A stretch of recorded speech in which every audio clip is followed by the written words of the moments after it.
கிறிஸ்துவில் அன்பானவர்களே, இயேசு கிறிஸ்துவின் நாமத்திலே உங்களை வாழ்த்துகிறேன். இன்றைய அனுதின உணவிற்காக கர்த்தர் கொடுக்கிற வார்த்தைகள் யோவான் 14ஆம் அதிகாரம் 13, 14, 15 3 வசனங்கள். நீங்கள் என் நாமத்தினாலே எதை கேட்பீர்களோ குமாரனில் பிதா மகிமைப்படும்படியாக அதை செய்வேன். இயேசு கிறிஸ்து சொல்கிறார், நீங்கள் இயேசு கிறிஸ்து என்கிற நாமத்தினாலே எதை கேட்பீர்களோ குமாரனாகிய இயேசு கிறிஸ்து பிதா மகிமைப்படும்படியாக அதை நான் உங்களுக்கு செய்வேன். இயேசு கிறிஸ்துவாகிய நான் உங்களுக்கு செய்வேன் அப்படிங்கிறார். என் நாமத்தினாலே நீங்கள் எதை கேட்டாலும் அதை நான் செய்வேன். இயேசு கிறிஸ்து என்கிற என் நாமத்தினாலே நீங்கள் எதை கேட்டாலும் நான் அதை உங்களுக்கு செய்வேன் அப்படிங்கிறார். நீங்கள் என்னிடத்தில் அன்பாக இருந்தால் என் கற்பனைகளை கை கொள்ளுங்கள் அப்படிங்கிறார். நீங்கள் என் மேலே அன்பு வச்சுருக்கிறது உண்மையா? நீங்கள் உண்மையிலே என்னை நேசிக்கிறீங்களா? உண்மையிலே என் மேலே அன்பு வச்சுருக்கிறீங்களா? நம்முடைய ஆண்டவர், நம்முடைய சிநேகிதர், நம்முடைய தகப்பன், நமக்கு எல்லா விதத்திலையும் நன்மை செய்யக்கூடிய ஒரே தேவன் அப்படின்னு அவர் மேலே நாம் அன்பு வச்சுருக்கிறோமா? நீங்கள் என் மேலே அன்பு வச்சுருக்கிறீங்களா அப்படின்னு கேட்குறாரு. அப்படி அன்பு வச்சுருக்கிறது உண்மைனா என்னுடைய கற்பனைகளை கை கொள்ளுங்கிறார். வேறு ஒன்றும் நீங்கள் பண்ண வேண்டாம். என்னுடைய கற்பனை, அதாவது நான் என்ன கற்பனை சொல்லியிருக்கிறேன் அதை நீங்கள் கை கொள்ளுங்க. உன்னிடத்தில் நீர் அன்பு செலுத்தும் போது போல் பிறனிடத்துலையும் நீங்கள் அன்பு செலுத்துங்க. பொறுமையாயிருங்க, தாழ்மையாயிருங்க, ஏழ்மையாக இருங்க. எத்தனையோ விஷயங்களை அவர் சொல்லியிருக்கார். அதில் மிக பிரதான கற்பனைகளாக 2 சொல்கிறார். அதாவது உன்னிடத்தில் அன்பு செலுத்துகிறது போல் நீ பிறனிடத்திலும் அன்பு செலுத்து. அது ரொம்ப முக்கியமான ஒரு விஷயம். இந்த கற்பனைகளை கை கொள்ளுங்க, அதுவே நீங்கள் என் மேலே அன்பு செலுத்துறதாக அர்த்தங்கிறார். அப்போ ஆண்டவருடைய கற்பனைகளை கை கொண்டு அவர் மீது அன்பு செலுத்துகிற நமக்கு அவர் என்ன சொல்கிறாரு? நீங்கள் எதை கேட்டாலும் தருவேங்கிறார்.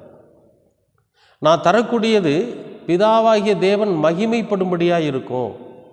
எங்கள் அப்பா மகிமைப்படும்படியாக இருக்கும். எந்த ஒரு பிதாவாகிய தேவனை நாம் முழுமையாக நம்பிக்கொண்டு இருக்கிறோமோ அவர் கிறிஸ்துவின் மூலம் மகிமைப்படும்படியாக அந்த காரியத்தை நான் உங்களுக்கு செஞ்சு கொடுப்பேன் அப்படிங்கிறார். அதை கேட்குறது இயேசு கிறிஸ்து என்கிற நாமத்தின் மூலம் நம்ம கேட்கணும் அப்படிங்கிறார். அன்பானவர்களே, அப்போ நாம் ஏன் தாமதிக்கணும்? நம்முடைய வாழ்க்கையில் என்னவெல்லாம் நமக்கு தேவை இருக்குது அப்படிங்கிறத நம்ம ஒரு பட்டியல் போட்டு பார்க்கணும். இந்த தேவைகளெல்லாம் உண்மையிலேயே நன்மையானதா, அல்லது மற்றவர்களுக்கு அது எந்த விதத்திலும் இடையூறு இல்லாததா, யாரையும் நாம் வஞ்சிக்காததா, இப்படியெல்லாம் நமக்கு நாமளே அதை ஃபில்டர் பண்ணிடணும். பண்ணிட்டு ஆண்டவரோட சமூகத்தில் கேட்கணும்.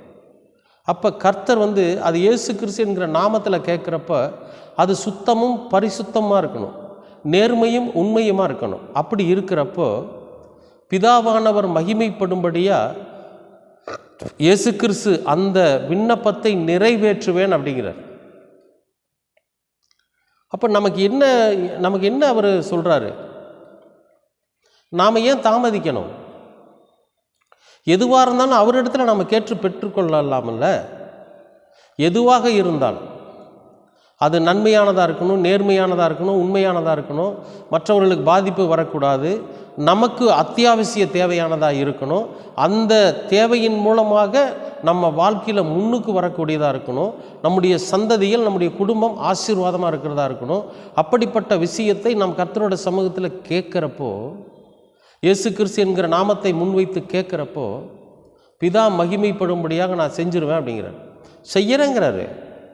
அப்போ நாம் கேட்காதது தான் நம்முடைய குறை. கேட்கலாம், ஆண்டவரிடத்தில் கேட்கலாம். நிச்சயமாகவே நம்முடைய ஆண்டவராகிய இயேசு கிறிஸ்து நமக்காக தன் ஜீவனையே கொடுத்தவர், தன் உயிரை கொடுத்தவர். அவர் சொன்ன வார்த்தையை நிறைவேற்றாமல் இருக்கவே மாட்டார், கட்டாயம் நிறைவேற்றுவார். கேட்கலாமா? அன்பின் பரலோக பிதாவே, அருமையான நல்ல இந்த அனுதின உணவிற்காக நன்றி. இந்த நாளை ஆசீர்வதித்து கொடுத்திருக்கிறீர், அதற்காகவும் நன்றி. உம்முடைய வார்த்தைகளின்படி நாங்கள் இயேசு கிறிஸ்து என்கிற நாமத்தை அந்த நாமத்தின் மூலம் எங்களோட தேவைகளை, எங்களுடைய விண்ணப்பங்களை உம்முடைய சமூகத்திலே நாங்கள் சமர்ப்பிக்கிறோம். கர்த்தர் தாமே எங்களுடைய விண்ணப்பங்களை ஏற்றுக்கொண்டு பிதா மகிமைப்படும்படியாக இயேசுவானவர் எங்களுக்கு செய்ய வேண்டுமாய் செபிக்கிறோம். நாங்கள் உமது கற்பனைகளை கை கொள்ளுகிற பிள்ளைகளாக பொறுமையாய் நிதானமாய் இம்மானுவேலர் சொல்லுகிற வார்த்தைகளை உள்வாங்கி அதன்படி நாங்கள் கை கொண்டு உம்மீது அன்பு செலுத்த நீர் எங்களுக்கு கிருபை பாராட்டும். உங்களுடைய கிருபையும் அன்பும் என்றென்றைக்கும் எங்களை வழிநடத்தட்டும். இயேசு கிறிஸ்துவின் வழியாய் கேட்கிறோம் நல்ல பிதாவே. ஆமேன், ஆமேன்.